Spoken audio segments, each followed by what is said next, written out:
menjadi harapan yang sangat bagang gitu Pak ya, dari depannya ya. Karena mengapa saya bilang begitu? Karena di situ saya lihat dari sisi permasalahan itu Bapak sudah melakukan pengamatan di lapangan, termasuk dalam pelaksanaan uji kompetensi, terus membangun akreditasi dalam pemenuhan sesuai dengan apa yang diharapkan. Ternyata melihat dari sisi itu, Bapak juga sebagai pengamat juga di sana dan pengawas juga di sana tentu punya agak sedikit kurang setuju dengan kondisi yang ada kan. Dan prihatin dalam hal ini kan itu Pak ya. Nah ini menjadi tanggung jawab kita bersama. Kalau kita kan ada apa ya? Mohon maaf ini Pak ya. Ada di sana pencapaian-pencapaian yang harus dipenuhi Pak ya. Ketika termasuk anggaran yang tidak terpenuhi. Misalkan contoh Pak ya, kalau dilihat dari sisi regulasi kan Pak ya. Mohon izin ini Pak. Kita kan ada dikuatkan oleh regulasi. Kalau kita lihat dari PP 48 kan ya. Sepertinya ada ungkapan itu untuk membangun kata-kata di dalam pendidikan. Seperti apa kalau menurut Bapak itu mengimplementasikan di lapangan ini pihak sekolah? Ini kayaknya sepertinya kalau keprihatinan Bapak terhadap pendidikan ini, saya lihat melalui bincang-bincang kita ini semakin semakin terbuka gini Pak. Reagensi dalam Bapak semakin terbuka nih. Gimana nih Pak? Jadi begini, ini saya selalu Jawa Barat ya. Jawa Barat itu untuk mengganti iuran bulanan maka ditetapkanlah BOPD, Bantuan Operasional Pendidikan Daerah. Dan itu sebagai kelengkapan dari BOS, Bantuan Operasi Sekolah dari pemerintah pusat. Tetapi kalau dihitung per anak per bulan antara BOPD dan BOS itu sebenarnya masih kurang ditanya. Terbukti banyak keluhan-keluhan kepala sekolah tentang biaya itu sangat kurang sekali. Nah, itu menurut keluhan kepala sekolah. Terus bagaimana seharusnya? Seharusnya begini, pemerintah daerah dalam hal ini provinsi seharusnya itu menghitung standar biaya operasi non personal. Dalam PP 48 itu kan biaya ada 3. Satu adalah biaya investasi, ranahnya Kementerian PUPR dan Kemendikbud. Yang kedua adalah biaya personal, itu ranahnya adalah Menteri Keuangan. Yang ketiga adalah biaya operasi non personal. Nah, biaya operasi non personal itu menurut Peraturan Menteri Nomor 34 Tahun 2018 Lampiran 8 bab 2 kalau nggak salah, Pemda wajib menentukan standar biaya.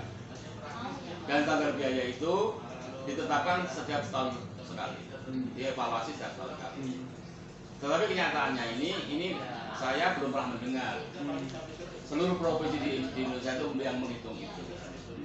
Yang ada adalah memberi bantuan tapi tidak disadarkan sebuah perhitungan, sehingga memberikan bantuan itu tidak bisa terpenuhi.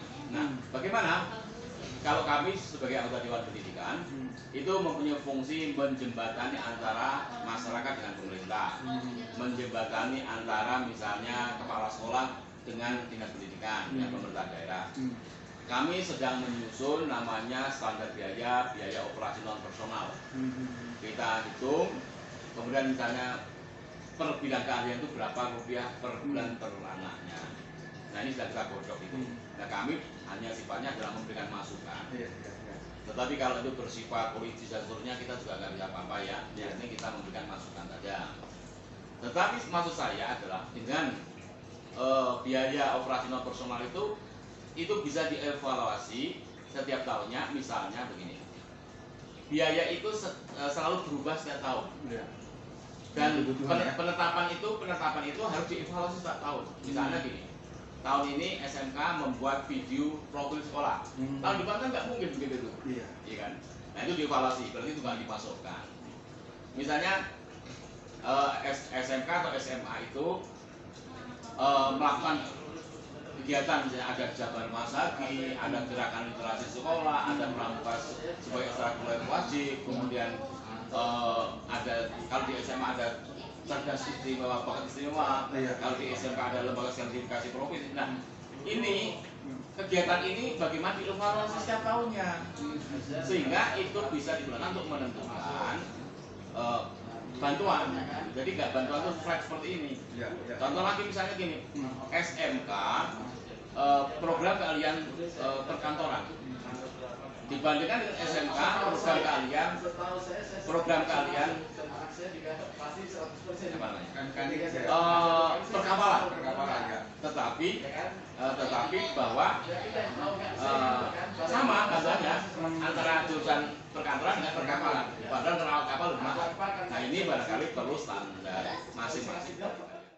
Semoga dengan hasil bincang-bincang dan pembahasan kita terkait dengan tema tadi, pidato Presiden Jokowi, lulusan SMK menyumbang pengangguran terbesar.